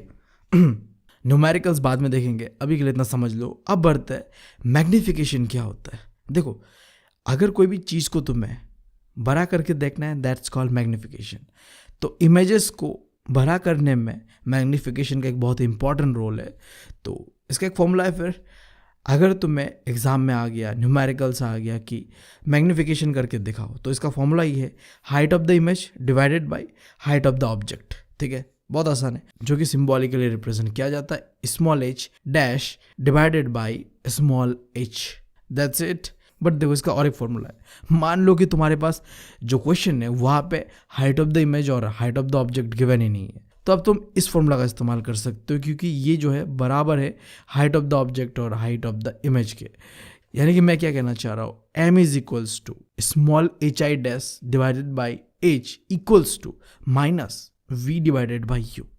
यानी कि मैं कहना क्या चाह रहा हूँ, अगर क्वेश्चन में ना मैग्नीफिकेशन करने दिया गया है बट वहाँ पे हाइट के बारे में कुछ मेंशन ही नहीं है, डिस्टेंस के बारे में मेंशन है ना, तो उस डिस्टेंस के फॉर्मूला से तुम हाइट निकाल सकते हो, क्योंकि तुम्हें पता है हाइट और डिस्टेंस का फॉर्मूला लगभग सेम ही है, बस माइनस का डिफरेंस लगा दोगे तो दैट्स सिमिलर। सो इतना था पूरा रिफ्लेक्शन के बारे में। न्यूमेरिकल्स नहीं कराया, आगे जो न्यूमेरिकल वाला वीडियो अलग से आएगा उधर देखेंगे, बट रिफ्लेक्शन खत्म हो चुका है भाई। अब बढ़ते हम रिफ्रैक्शन के और। ठीक है, सो रिफ्रैक्शन यानी कि बेंड होना, किस चीज़ का, लाइट का। और किसका, और क्यों बेंड होता है, जब वो एक मीडियम से दूसरे मीडियम में ट्रैवल करता है तब वो बेंड होता है। और अगर तुम्हें समझना है कि रिफ्रैक्शन कैसे काम करता है तो तुम्हें चाहिए उसके लिए लेंस। That's it. देखो इस पिक्चर को देखो, ग्लास के अंदर पेंसिल थोड़ा अलग दिख रहा है, क्यों, due to refraction, right. Bend हुआ क्योंकि मीडियम चेंज हुआ, पहले एयर पे था फिर ये वाटर पे आ गया। तो एक सवाल उठता है, अब बेंड होता है ठीक है, बट कितना बेंड होता है यार, एक लिमिट तो होता होगा। तो देखो ये डिपेंड करता है ऑप्टिकल डेंसिटी ऑफ मीडियम के ऊपर। थोड़ा डिफिकल्ट था, कंफ्यूज कर दिया मैंने, राइट। कोई बात नहीं, आसानी से समझता है। तो देखो अगर लाइट किसी मीडियम पे एंटर करता है या फिर ट्रैवल कर रहा होता है और उसका स्पीड वहाँ पे कम जाता है ना, तो उसे कहते हैं डेंसर मीडियम। और इसका एकदम अपोजिट, अगर लाइट किसी मीडियम पे ट्रैवल कर रहा है, एंटर कर रहा है और उसका स्पीड बढ़ गया तो उसे कहेंगे रेयरर मीडियम। अब ये बिल्कुल डिपेंड करता है कि वो मीडियम क्या है। जैसे कि एयर पे ज़्यादा स्पीड होता है लाइट, और वहीं पे वाटर पे उसका जो स्पीड है वो कम होता है। तो तुम कह सकते हो कि अगर यहाँ पे देखो एयर से अगर वाटर पे रिफ्लेक्ट होके जाता है ना लाइट, तो क्योंकि ये रेयर से डेंसर में आ रहा है तो बेंड होके ये नॉर्मल की तरफ आएगा। बहुत ही इंपॉर्टेंट चीज़ बता रहा हूँ, याद रखना, अगर रेयर से डेंसर पे आएगा ना लाइट तो वो टूवर्ड्स द नॉर्मल जाएगा। यानी कि एक नॉर्मल लाइन दिख रहा है तुम्हें यहाँ पे, इस तरफ ज़्यादा झुकेगा। और वहीं पे अगर डेंसर से रेयर पे जा रहा है तो वो नॉर्मल से दूर जाएगा, अवे फ्रॉम द नॉर्मल, क्योंकि अब स्पीड बढ़ गया है इसका। तो जब स्पीड बढ़ेगा तो ये ज़्यादा रिफ्लेक्ट करेगा। तो समझ गया, रिफ्लेक्शन पूरी तरीके से डिपेंड करता है ऑप्टिकल डेंसिटी के ऊपर, क्योंकि देखो ऑप्टिकल डेंसिटी जहाँ ज़्यादा होता है वहाँ लाइट का स्पीड कम हो जाता है, और जहाँ ऑप्टिकल डेंसिटी कम होता है वहाँ पे लाइट का स्पीड ज़्यादा होता है। अब जो भी चीज़ें मैंने तुम्हें बताया, समझाया, इन्हें करके देखते हैं फिर। हैं दीदी, क्या करके देखते हैं? एक्सपेरिमेंट यार, तुम्हें क्या लगा, एक्सपेरिमेंट करके देखते हैं कि क्या सही में जब ट्रैवल करता है लाइट एक मीडियम से दूसरे मीडियम पे तो क्या उसका स्पीड चेंज होता है, और क्या स्पीड चेंज होने के कारण उसका जो बेंडिंग पॉइंट है वो भी वेरी करता है क्या। हाँ देखते हैं। तो यहाँ पे तुम्हारे सामने एक रेक्टेंगुलर ग्लास है जिसके अंदर पानी है, और बाहर पे पता है क्या होगा, बाहर पे हवा ही होता है भाई। वही तो फूकते हैं हम, फूकते हैं क्या हवा को? नहीं, हवा को तो हम सूंघते, फूकते तो माले ठीक है। सो पहले क्या हो रहा है, एक नॉर्मल लाइट इस ग्लास के अंदर एंटर कर रहा है, तो जो एंटर कर रहा है उसे कहते हैं इंसिडेंट रे, ये तुम्हें पता है। उसके बाद ये एंटर करने के बाद मीडियम चेंज कर रहा है, एयर से वाटर पे आ रहा है, तो अब रिफ्रैक्शन करेगा यानी कि बेंड होगा। ठीक है, तो बेंड होने के बाद देखो इसने अपना डायरेक्शन बदल लिया। अब यहाँ पे देखो दो लाइट अलग अलग से गया, एक जो बेंड होने के बाद सीधा लाइट है इसे कहते हैं नॉर्मल। आगे हमने देखा भी था, अगर रेयर से डेंसर पे आता है तो रिफ्लेक्शन होने के बाद कहा जाता है टूवर्ड्स द नॉर्मल, यानी नॉर्मल के पास जाता है। और अगर लाइट एंटर करते हुए डेंसर से रेयर पे जाता है ना तो ये अवे फ्रॉम द नॉर्मल, यानी कि नॉर्मल से दूर जाता है। तो ये पहला लाइट था जिसे कहते हैं नॉर्मल, जो कि सीधा रहता है। और एक देखो डॉटेड लाइन है, ये बता रहा है कि देखो अगर ये लाइट ना सीधा जा रहा होता, कोई मीडियम पे ट्रैवल नहीं करता, तो वो बस सीधा जाता, बट क्योंकि ये रिफ्रैक्शन हुआ है, एक मीडियम से दूसरे मीडियम पे ट्रैवल किया है, तो थोड़ा सा बेंड हुआ। अब बेंड होने के बाद देखो ये नीचे गया, उसके बाद फिर रिफ्लेक्शन होगा यहाँ पे। देखो कब, जब ये लाइट इस ग्लास से बाहर निकलेगा तो ये बेंड होगा, और बेंड होते हुए ये इस बार ऊपर की तरफ जा रहा है। क्यों? क्योंकि इस बार ये डेंसर से रेयरर पे आ रहा है। तो तुम पीछे देख सकते हो, जब भी डेंसर से रेयरर पे आते हैं तो नॉर्मल से ये दूर जाता है, जो कि ये जा भी रहा है। ठीक है, 3 रेज बनता है यहाँ पे इस एक्सपेरिमेंट में। पहला इंसिडेंट रे, यानी कि जब ग्लास के अंदर एंटर कर रहा होता है, पहला रे दैट्स कॉल्ड इंसिडेंट रे, और दूसरा रिफ्लेक्टेड रे जो कि रिफ्लेक्शन के बाद नीचे जा रहा होता है, और आखिरी है जो फिर दोबारा रिफ्लेक्शन होने के बाद ग्लास से जो निकला हुआ रे है, इसे कहते हैं इमर्जिंग रे। हाँ तो ठीक है, ये हो गया।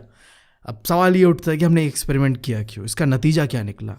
देखो इस एक्सपेरिमेंट को करने के बाद हमें ये पता चला कि लाइट का स्पीड चेंज होता है ड्यू टू ऑप्टिकल डेंसिटी। देखा हमने, पहले एयर पे था, फिर जब वो वाटर पे गया तो वो बेंड होके नीचे की तरफ गया, फिर जब वो वाटर से एयर पे आया तो फिर वो बेंड हुआ और ऊपर की तरफ गया। ये क्यों हुआ? क्योंकि उसका स्पीड चेंज हुआ। स्पीड क्यों चेंज हुआ? क्योंकि ऑप्टिकल डेंसिटी चेंज हुआ, यानी कि पहले मीडियम अलग था, फिर मीडियम कुछ अलग हुआ, और फिर मीडियम कुछ अलग हुआ। सो रिकॉल करते एक बार, हमने क्या क्या पढ़ा। हमने देखा कि रिफ्रैक्शन यानी कि बेंडिंग ऑफ लाइट। अब बेंड कितना करता है ये डिपेंड करता है उसके स्पीड के ऊपर। स्पीड यानी जो लाइट घुस रहा है किसी भी मीडियम पे, उसका स्पीड कितना है, और ये स्पीड फिर डिपेंड करता है कि किस मीडियम पे रे ऑफ लाइट ट्रैवल कर रहा है, यानी कि ऑप्टिकल डेंसिटी जो होता है मीडियम का, उसके ऊपर डिपेंड करता है स्पीड। अब यहीं पे रुक जाओ यार, रुक जाओ। न्यूमेरिकल्स का नाम है फिजिक्स में, राइट? फिजिक्स न्यूमेरिकल्स के बिना तो चलता ही नहीं ना।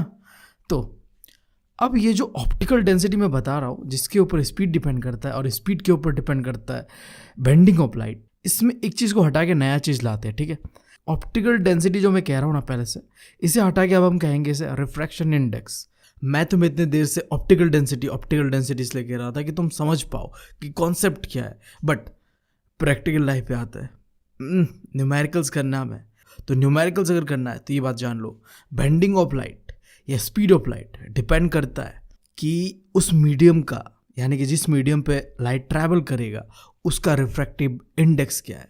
अब जैसे कि देखो तुम्हारे बुक के अंदर में ना कुछ वैल्यूज दिया हुआ है रिफ्रैक्टिव इंडेक्स का, जैसे कि एयर का रिफ्रैक्टिव इंडेक्स है 1.0003, उसके बाद वाटर का रिफ्रैक्टिव इंडेक्स है 1.33, इसी तरीके से बहुत ज़्यादा दिया हुआ है। और इसमें से सबसे खतरनाक रिफ्रैक्टिव इंडेक्स है वो है डायमंड का 2.42, यानी कि लाइट मुश्किल से ही डायमंड के अंदर ट्रैवल कर पाएगा, क्योंकि बहुत ही ऑप्टिकल डेंसिटी ज़्यादा है इसके अंदर में, यानी कि बहुत ही ज़्यादा ये रिफ्रैक्टिव इंडेक्स वाला चीज़ है। तो लाइट तो इधर ट्रैवल नहीं कर पाएगा, बहुत स्लो हो जाएगा। अगर ट्रैवल करता भी है तुम्हें आंखों से तो नहीं दिख पाएगा भाई। तो मैंने अब तुम्हें रिलेट तो करवा दिया ना कॉन्सेप्ट को कि लाइट और रिफ्रैक्टिव इंडेक्स किस तरीके से एक साथ काम करता है। अब थ्योरेटिकली देख लो कि क्या है एग्जैक्टली डेफिनेशन रिफ्रैक्टिव इंडेक्स का। तो रिफ्रैक्टिव इंडेक्स से तुम मेजर कर सकते हो क्या, बेंडिंग ऑफ लाइट कितना होता है किसी भी मीडियम के अंदर में जब वो ट्रैवल करता है। ठीक है, एक मीडियम से दूसरे मीडियम, दैट्स इट। और मैंने बताया स्पीड ऑफ लाइट डिपेंड करता है पूरी तरीके से रिफ्रैक्टिव इंडेक्स के ऊपर। ठीक है, तो सिंबॉलिकली रिफ्रैक्टिव इंडेक्स को प्रेजेंट किया जाता है एन से, और जो इसका फॉर्मूला है उसके ऊपर ध्यान दो। 3 फॉर्मूला है। ठीक है, एन यानी कि रिफ्रैक्टिव इंडेक्स, मीडियम 1 और मीडियम 2। जब तुम कोई चीज़ का रिफ्रैक्टिव इंडेक्स निकालोगे ना तो सिर्फ एक का नहीं निकालोगे, रिफ्रैक्शन होते हुए 2 मीडियम होता है। ठीक है, तो देखो मान लो तुम्हारे पास गिवन है क्वेश्चन के अंदर पे कि रिफ्रैक्टिव इंडेक्स ना मीडियम 1 पे कितना होता है वो, तो तुम्हें बस अब निकालना है कि मीडियम 2 के अंदर में रिफ्रैक्टिव इंडेक्स कितना है। ठीक है, तो अगर मीडियम 1 गिवन है और तुम्हें बस निकालना है मीडियम 2, तो तुम इस्तेमाल करोगे N2। देखो मैं यहाँ पे लिख के भी दिखा दे रहा हूँ, N यानी कि रिफ्रैक्टिव इंडेक्स निकालना किसका है, 2 का निकालना है। इफ़ मीडियम 1 इज गिवन, मतलब अगर 1 का गिवन है तो 2 का कितना होगा, उसका फॉर्मूला है speed of light in medium 1 divided by speed of light in medium 2, जो तुम सिंबॉलिकली कुछ इस तरीके से लिखोगे v1 डिवाइडेड बाय v2। और इसका बिल्कुल अपोजिट ले लो, अगर क्वेश्चन पे गिवन है रिफ्रैक्टिव इंडेक्स मीडियम 2 का, तो क्या करोगे तुम n लिखोगे, और जो हमें फाइंड करना होता है ना वो आगे लिखते हैं n के साथ। तो n1 निकालना है इस बार इफ़ गिवन 2।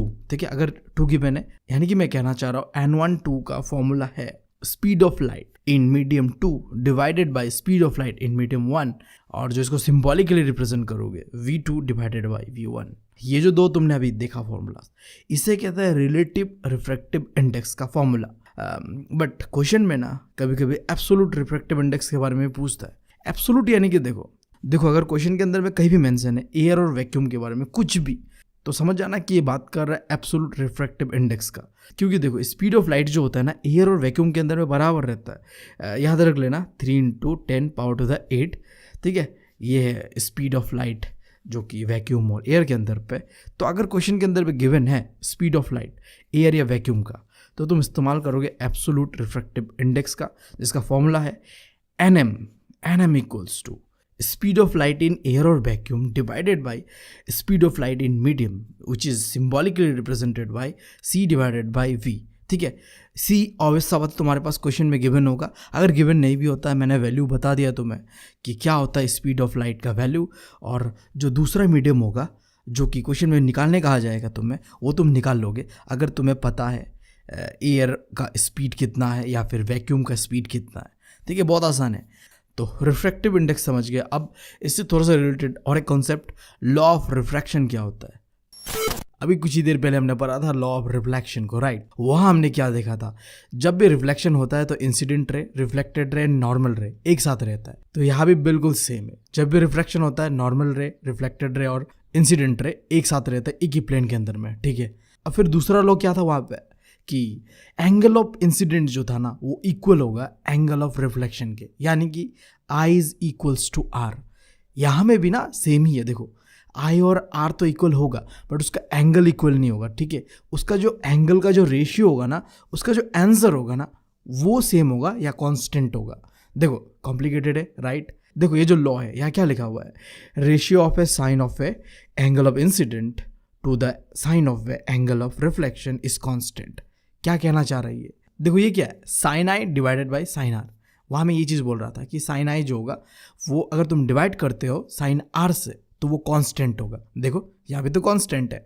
हाँ समझ गया ना, हाँ नहीं समझे, कोई बात नहीं, अब इस एग्जाम्पल के साथ जरूर समझ जाओगे। देखो यहाँ में तुम्हारे सामने 3 जगह में रिफ्रैक्शन हुआ है, अलग अलग एंगल से हुआ है। ठीक है, कहीं 30 डिग्री से हुआ है, कहीं 60 डिग्री से हुआ है, कहीं 50 डिग्री से हुआ है। बट मुद्दा वो नहीं है। देखो अगर मैं इनका जो एक sine I by divided by sine R का जो वैल्यू निकालता हूँ ना, तो देखो जो फर्स्ट 2 है उसमें सिमिलर होता है और तीसरा वाला में अलग है। बट अभी तो हमने पढ़ा ना कि अगर तुम इन दोनों को डिवाइड करते हो तो उसका वैल्यू सेम आएगा। बट तुमने पूरा नहीं पढ़ा हुआ और मैंने भी पूरा बताया नहीं तुम्हें, जस्ट बिकॉज अभी मैं उसे बताऊंगा।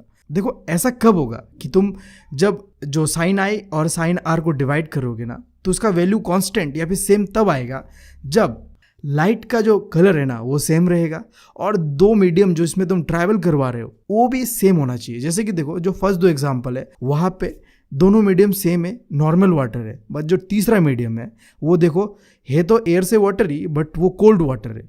तो कोल्ड वाटर में फिर जो रिफ्रैक्टिव इंडेक्स अलग हो जाता है, इसके वजह से वहाँ में वैल्यू भी अलग आया। बट जो आगे के 2 थे उसका वैल्यू सेम आया है। तो सिंपली ये लोग यही कहना चाह रहा है कि एंगल ऑफ इंसिडेंट और एंगल ऑफ रिफ्रैक्शन का जो रेशियो निकालोगे ना वो कांस्टेंट होगा। कब कांस्टेंट होगा, जब तुम्हारा लाइट जिससे तुम पास कर रहे हो, रिफ्रैक्शन कर रहे हो, उसका कलर सेम होगा और जिस मीडियम पे तुम रिफ्रैक्शन कर रहे हो वो भी सेम होना पड़ेगा। ऐसा नहीं है कि तुम अलग मीडियम पे करोगे तो सेम आएगा, नहीं। 2 मीडियम अगर सेम होते हैं तो उनका जो वैल्यू होगा वो भी कांस्टेंट रहेगा यानी सेम रहेगा। और ये जो मैंने तुम्हें पूरा बताया ना सेकंड लॉ, इसी को कहता है स्नेल्स लॉ। ठीक है, याद रहेगा। तो ठीक है ना यार, तुम समझ गए अब स्नेल्स लॉ क्या है।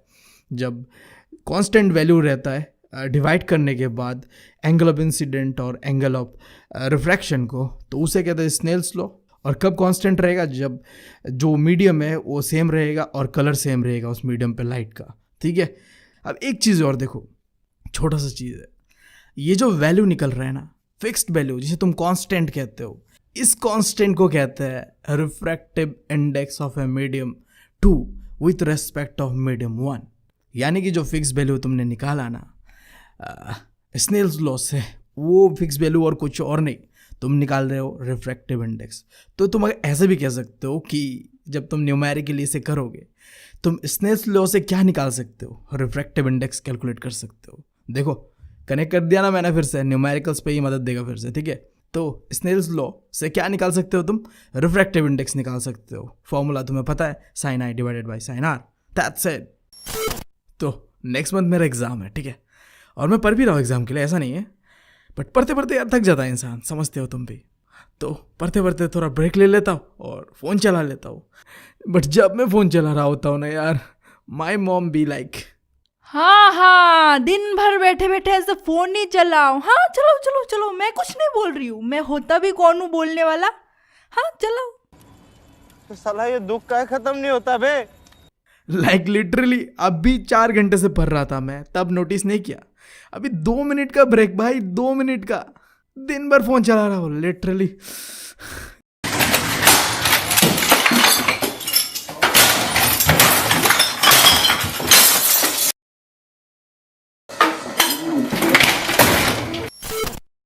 खैर यार देखो, मेरे ज़िंदगी में ना ये दुख जो है वो ख़त्म होते होते रहा।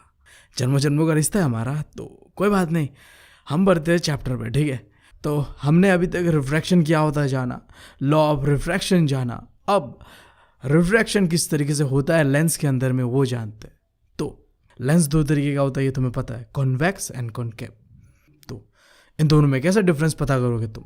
देखो, ऐसा मानते हैं ना, लेंस जो होता है वो बना हुआ एक स्पेरिकल शेप का, 2 साइड से, देख रहे हो तुम, स्पेरिकल शेप मतलब दोनों तरफ से गोल होता है, राइट। तो देखो दोनों लेंस का जो साइड का एरिया है वो कैसा है, गोल टाइप का है, ठीक है। बट यही पे डिफरेंस है, अगर जो स्पेरिकल सरफेस यानी कि जो ये गोल सरफेस है ना, ये बाहर की तरफ होता है, आउटवर्ड होता है, तो उसे कहते हैं कॉन्वेक्स लेंस। और अगर यही गोल सरफेस यानी कि स्पेरिकल सरफेस अंदर की तरफ होता है, तब उसे कहते हैं हम कॉनकेव लेंस। और इस सब आते हैं केव यानी कि अंदर की तरफ। तो अगर गोल सरफेस अंदर की तरफ होता है तो केव, बाहर की तरफ होता है तो wax, convex, concave, that's it. और क्योंकि इन दोनों लेंसेज के अंदर ही दोनों तरफ में क्या होता है, शेप बना हुआ है, इसीलिए इसे कहता है double convex and double concave lens. और आखिरी चीज़, तुम कॉन्वेक्स लेंस के मदद से लाइट रेस को फोकस की तरफ कन्वर्ज करते हो, तो इसे कहता है कन्वर्जिंग लेंस। और इसका एकदम अपोजिट, कॉनकेव लेंस में लाइट को तुम फोकस से दूर लेके जाते हो, तो ये है डाइवर्जिंग लेंस, दैट्स इट। तो ये था छोटा सा difference concave and convex lens में। अब बढ़ते हैं कि अगर तुम्हें कॉन्वेक्स लेंस के बारे में समझना है, कैसे काम करता है नहीं करता है, तो इसके अंदर में कुछ बेसिक कॉन्सेप्ट है वो जानते हैं। देखो तुम्हारे सामने ये लेंस है तो कॉन्वेक्स ही, बट मान लो कॉन्वेक्स हो या कॉनकेव हो, दोनों में सेम ही रहता है। तो इस लेंस के बीचों बीच से एक लाइन जाएगा सीधा, उसे कहेंगे हम प्रिंसिपल एक्सिस, ठीक है। और देखो ये जो प्रिंसिपल एक्सिस ने ना जिस पॉइंट पे बीचों बीच इस लेंस को काटा है ना, उस पॉइंट को कहते हैं ऑप्टिकल सेंटर, यानी कि ये लेंस का सेंटर पॉइंट है। अब उसके बाद तुम्हें पता है कि लेंस जो होता है 2 स्पेरिकल शेप से बना हुआ है, तो इसका भी सेंटर होगा, ठीक है। तो इसका 2 सेंटर होता है। हमने मिरर पे देखा था उसका 1 सेंटर था, राइट। बट क्योंकि ये 2 स्पेरिकल शेप से बना हुआ है दोनों तरफ, तो हम इधर देखते हैं कि इसका 2 सेंटर होता है और 2 फोकस भी होता है। अब यहाँ पे एक चीज़ है, तुम जरूर कंफ्यूज होने वाले हो, चाहे एग्जाम में हो, यहाँ पे हो या NCERT की बुक में हो, ये 2F2 2F1 ये क्या है? फोकस तो समझ में आ रहा है, F से फोकस होता है और 2 फोकस भी है, बट फोकस के बाहर भी ये क्या है? यहाँ तो सेंटर होना चाहिए था ना। तो देखो सेंटर की जगह हम इस्तेमाल करते हैं 2F1 और 2F2 को, ठीक है। यानी कि 2 फोकस है, उसके बाद फिर और 2 फोकस है, और वो बाकी का जो 2 फोकस है ना वो रिप्रेजेंट करता है सेंटर, 2 सेंटर जो है ना उन दोनों को रिप्रेजेंट करता है 2F2 और 2F1, ठीक है। और फोकल लेंथ क्या होता है वो तो तुम्हें पता है, फोकस और जो ऑप्टिकल सेंटर होता है उसका बीच का डिस्टेंस को फोकल लेंथ कहते हैं। और अब एपर्चर क्या होता है? तो लेंस है तुम्हारे पास, उसका डायमीटर यानी कि उसका जो हाइट होता है ना उसे कहते हैं aperture of a lens, that's it. तो अब जितने बेसिक कॉन्सेप्ट है जो तुम लेंस पे इस्तेमाल करोगे वो तुमने जान लिया। अब जानो क्या क्या रूल्स है जिससे तुम इमेज फॉर्मेशन कर सकते हो लेंस के अंदर में। जैसे हमने मिरर के अंदर पे देखा था 4 रूल्स था जिसका इस्तेमाल करके तुम कहीं भी इमेज फॉर्म कर सकते हो। बिल्कुल उसी तरीके से यहाँ भी है, बट यहाँ 4 नहीं है, 3 है, और 2 तो एग्जैक्ट मिरर जैसे ही है, बस एक अलग है।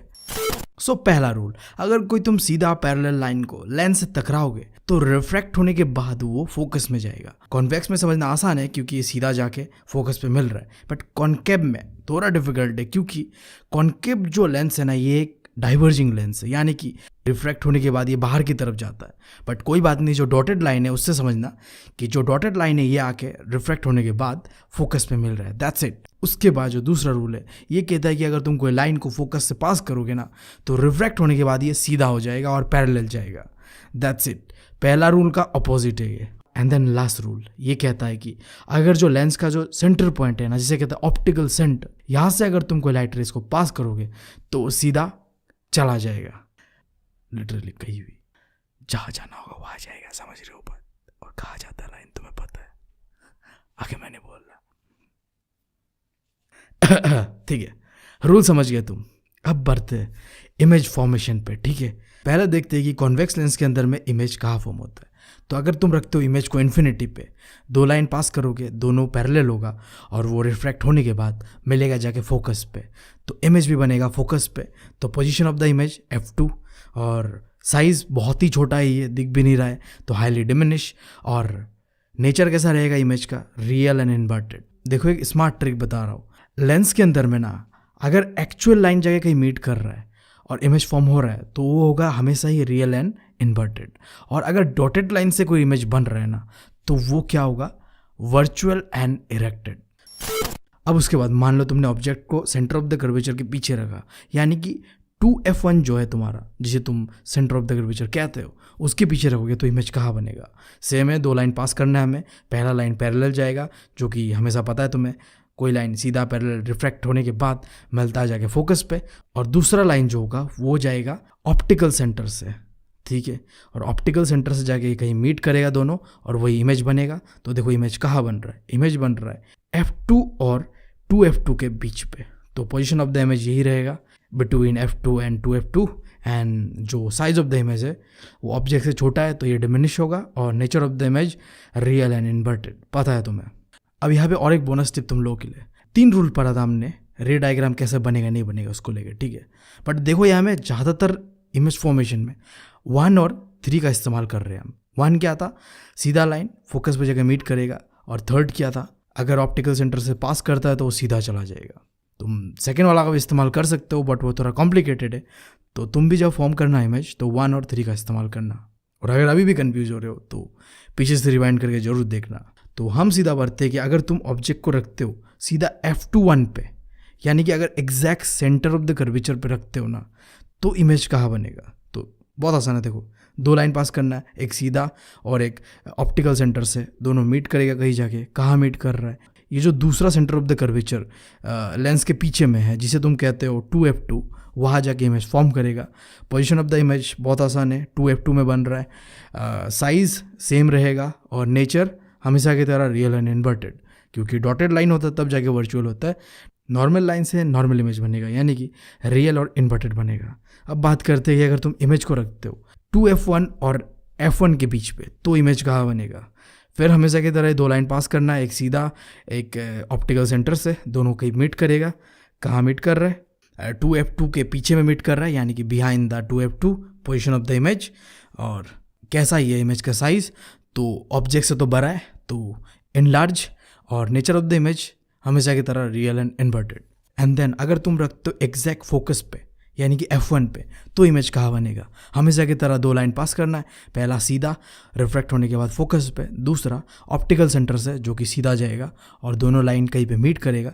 कहाँ मीट कर रहा है, देखो कहीं नहीं मीट कर रहा है, क्योंकि रिफ्रैक्ट होने के बाद दोनों पैरेलल लाइन इन्फिनिटी पे चला जा रहा है। तो इसका जो पोजीशन ऑफ द इमेज होगा वो इन्फिनिटी रहेगा, और साइज़ इन्फिनिटी पे तो बहुत ही बड़ा बनता है, तो हाईली इनलार्ज, और nature of the image real and erected, ठीक है। अब आखिरी, अगर तुम रखते हो अपने ऑब्जेक्ट को कहाँ पे, ऑप्टिकल सेंटर और f1 के बीच पे, तो कहाँ बनेगा। बहुत आसान है, 2 लाइन पास करना है, पहला सीधा जाएगा रिफ्लेक्ट होने के बाद फोकस पे आएगा, और दूसरा जाएगा ऑप्टिकल सेंटर से जो कि सीधा जाएगा। अब देखो ये भी क्या हो रहा है कि कहीं भी मीट नहीं कर रहा है ये, लिटरली ना ये पैरेलल है। पैरेलल होता तो हम इसे कहते हैं इन्फिनिटी पे, बट ये पैरेलल भी नहीं है, ये अलग डायरेक्शन पे जा रहा है, वो अलग डायरेक्शन पे जा रहा है। तो मैंने तुम्हें आगे याद करो क्या बताया था, अगर तुम्हें पता नहीं कि इमेज कहाँ जा रहा है आगे की तरफ एक्चुअली, तो तुम डॉटेड लाइन के साथ इसे मिरर के पीछे करते थे, तो यहाँ में लेंस के पीछे करोगे, ठीक है। तो डॉटेड लाइन के साथ ये देखो पीछे की तरफ 2f1 जो है उसके पीछे, मतलब बिहाइंड द 2f1 पे इमेज बन रहा है। तो पोजीशन कहाँ रहेगा, जहाँ ऑब्जेक्ट है उसी के पास में, बस पीछे रहेगा। कहाँ एग्जैक्ट बोलो तो बिहाइंड द 2f1, ठीक है।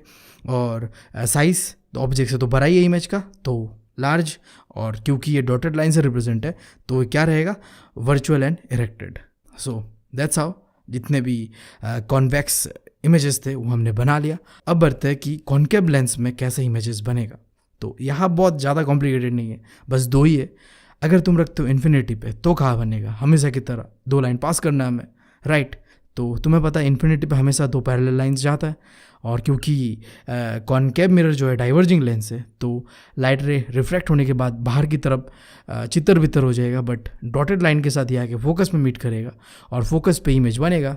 तो position of the image, focus, size of the image बहुत ही छोटा यानी कि highly diminish, and nature of the image क्योंकि डॉटेड लाइन से है तो ये होगा वर्चुअल एंड इरेक्टेड। अब आखिरी, अगर तुम रखते हो अपने ऑब्जेक्ट को इन्फिनिटी और जो तुम्हारा ऑप्टिकल सेंटर है ना उसके बीच में कहीं भी, तो इमेज कहाँ बनेगा।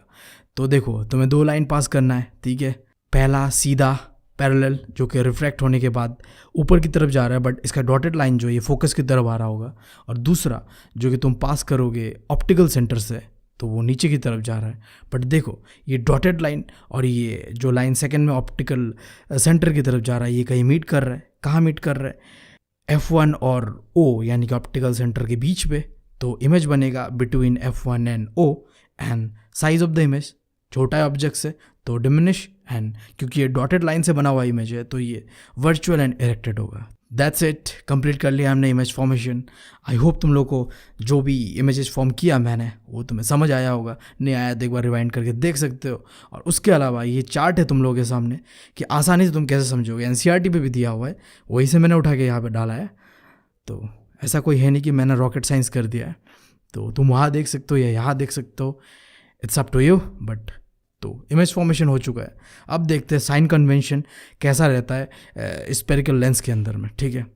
हमेशा की तरह मैंने बताया जब भी साइन कन्वेंशन पढ़ोगे तो कोऑर्डिनेट ज्योमेट्री को रेफरेंस लेते हुए लेंस को देखोगे, जहाँ में क्या होगा, लेंस का जो आगे वाला हिस्सा है वो पॉजिटिव रहता है, लेंस का पीछे वाला हिस्सा नेगेटिव होता है, ऊपर वाला पॉजिटिव होता है, अगेन नीचे वाला नेगेटिव होता है, ये तुम्हें पता है। बाकी जो बात रहा कि ये साइन कन्वेंशन का इस्तेमाल कहाँ होता है, तो न्यूमेरिकल्स के अंदर में ज़्यादातर जो इमेज फॉर्मेशन होने के बाद डिस्टेंस का साइन क्या होता है इमेज का, हाइट जो होता है इमेज का उसका साइन क्या होता है, इन सब चीज़ों में हम इस्तेमाल करते हैं। ये जो भी चीज़ है, height of the image, object distance, image distance, focal length, इन सब के बारे में मैंने मिरर में बताया हुआ है। मिरर और लेंस में एक जैसा है तो तुम खुद से देख लेना उसे। बाकी हम बढ़ते हैं अभी जो फॉर्मूला है लेंस का उसे जानने। बहुत ईजी है ये, जो तुमने पहले मिरर फॉर्मूला देखा था ना एग्जैक्ट ऐसा ही है, बस साइन का फ़र्क है यहाँ पे। देखो मिरर फॉर्मूला में वहाँ पॉजिटिव साइन था, बट यहाँ लेंस फॉर्मूला में नेगेटिव साइन है, बस यही एक छोटा सा डिफरेंस है। फॉर्मूला कुछ इस तरीके से है, 1 divided by V minus 1 divided by U equals to 1 divided by F। देख रहे हो, बस यहाँ माइनस है, वहाँ प्लस था।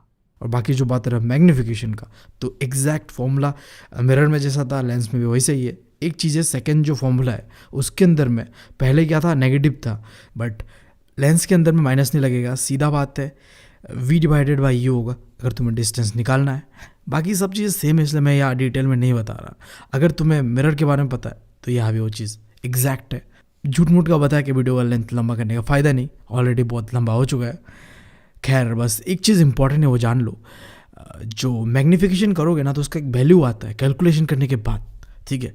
ये वैल्यू चाहे तुम लेंस में ले लो या मिरर में ले लो सेम रहेगा, ठीक है। तो वैल्यू कुछ ऐसा है, अगर कैलकुलेशन करने के बाद जो मैग्नीफिकेशन का वैल्यू है वो 1 से ज़्यादा होता है, इसका मतलब ये है कि जो इमेज बनेगा ना वो ऑब्जेक्ट से ज़्यादा बड़ा होगा, ठीक है। फिर मान लो कि कैलकुलेशन करने के बाद अगर मैग्नीफिकेशन का वैल्यू एग्जैक्ट 1 आता है, इसका मतलब है कि जो इमेज और ऑब्जेक्ट दोनों बराबर होगा, सेम होगा। और आखिरी उसी तरीके से अगर मैग्नीफिकेशन का वैल्यू कम होता है 1 से, इसका मतलब है ऑब्जेक्ट ज़्यादा बड़ा होगा इमेज से। That's it. और जो बात रहा ना जो यूजेस क्या है कॉन्केव और कॉन्वेक्स लेंस का, तो मैंने यहाँ दे दिया है, तुम एक बार देख लेना, ये तुम्हारे ऊपर टास्क मैं छोड़ रहा हूँ कि क्या क्या यूजेस है, तुम खुद से बताओगे और यहाँ भी दिया हुआ है, ऐसा रेफरेंस ले सकते हो। मैं तुम्हें यूजेस के बारे में इतना बताना चाहूँगा जिससे कि तुम्हारा कॉन्सेप्ट क्लियर हो जाए कि अगर तुम्हें कोई ऑब्जेक्ट है जो बहुत छोटा है बट उसे बड़ा करके देखना है तुम्हें, तो तुम ऑब्जेक्ट तो बड़ा नहीं कर सकते, बट हाँ इमेज अगर बड़ा हो जाए तो मज़े ही मज़े। तो इमेज कैसे बड़ा होगा? अगर तुम इस्तेमाल करते हो कॉन्वेक्स लेंस का, तो छोटा ऑब्जेक्ट को तुम बड़े करके देख सकते हो। और इसका एकदम अपोजिट, अगर कोई बड़ा ऑब्जेक्ट है उसे तुम्हें छोटी तरीके से देखना है तो तुम किस में देखोगे? कॉनकेव लेंस में। That's it. तो इस चैप्टर का आखिरी टॉपिक पावरफुल लेंस। देखो, तो तुम्हें पता है लेंस दो तरीके का होता है, convex and concave. Convex lens क्या करता है? कन्वर्स करता है लाइट को, इसलिए उसे कन्वर्जिंग लेंस कहते हैं। और कॉनकेव लेंस डाइवर्स करता है लाइट को, उसे डाइवर्जिंग लेंस कहते हैं, राइट। अब कितना डाइवर्स करता है, कितना कन्वर्स करता है ना, ये डिपेंड करता है कि लेंस का पावर कितना है।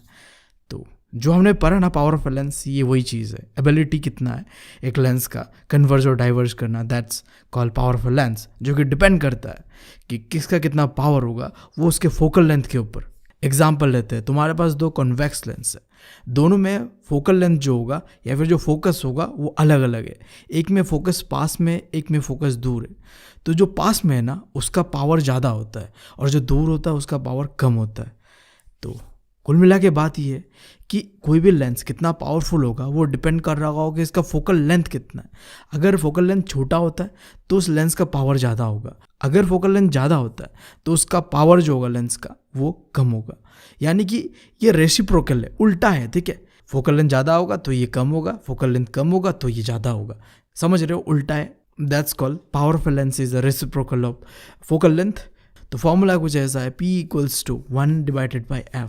एफ फोकल लेंथ को रिप्रेजेंट करता है। अब देखो, तुम्हें न्यूमेरिकल्स करते हुए ध्यान देना है, जो पावर होता है ना उसका ऐसा यूनिट है डायोप्टर, और फोकल लेंथ का ऐसा यूनिट जो होता है वो मीटर में होता है। जनरली क्वेश्चन के अंदर में फोकल लेंथ सेंटीमीटर में दिया होगा तो तुम्हें से कन्वर्ट करना पड़ेगा मीटर में।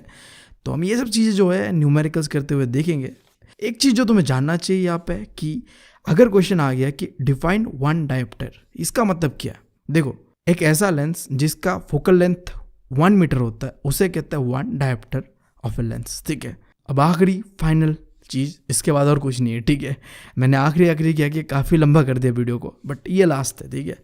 देखो, तुम कैलकुलेट करोगे पावर कोई भी लेंस का, ठीक है। कैलकुलेट करने के बाद जो आंसर निकलेगा ना, वो आंसर अगर पॉजिटिव होता है कि ये जो लेंस है ना ये क्या है, एक कॉन्वेक्स लेंस है, और इसका एकदम अपोजिट अगर कैलकुलेशन करने के बाद जो पावर का वैल्यू आएगा वो अगर नेगेटिव में होता है तो वो किस टाइप का लेंस होगा?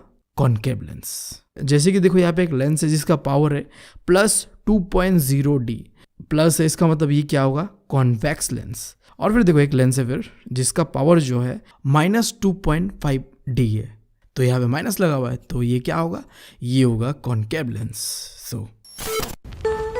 सो कंप्लीट कर लिया हमने ये चैप्टर। काफ़ी लंबा था बट फाइनली कंप्लीट हो चुका है। उम्मीद है तुम लोगों को पसंद आया होगा, और जो इस चैप्टर का नोट्स है वो मिल जाएगा तुम्हें वीडियो के डिस्क्रिप्शन में या मेरे टेलीग्राम चैनल पे। और अगर तुम चाहते हो कि न्यूमेरिकल वीडियो जो इस चैप्टर का वो जल्दी आए, तो मैं टारगेट रख रहा हूँ 10,000 लाइक्स का। जल्दी से कर दो, इस चैप्टर का डिटेल न्यूमेरिकल वीडियो अपलोड कर दूंगा जैसे ही होता है ये टारगेट कंप्लीट। मुझे पता है तुम कर लोगे यार, तुम कर लोगे, तो जाओ यार करो। और आखिरी तुमसे एक रिक्वेस्ट है कि इस वीडियो में जितने भी एनिमेशंस हुआ है उसका क्रेडिट देना चाहूँगा मैं मेरे सिस्टर को, क्योंकि जो भी एनिमेशंस हुआ है उसने किया है। तो मेरे कहने पे एक बार तुम उसके चैनल को जरूर चेकआउट करना, इससे उसे काफ़ी ज़्यादा मोटिवेशन मिलेगा इस तरीके के और कंटेंट मेरे लिए बनाने के लिए। काफ़ी यार लेज़ी है, काम करना नहीं चाहती मेरी वीडियो पे, बहुत हाथ पैर जोड़ के मनाता हूँ। तो तुम लोग यार थोड़ा चेकआउट कर देना उस चैनल को, और अगर पसंद आए तो सब्सक्राइब भी कर लेना। बाकी तुम लोगों से बस इतना ही कहना है। Thank you, love you all.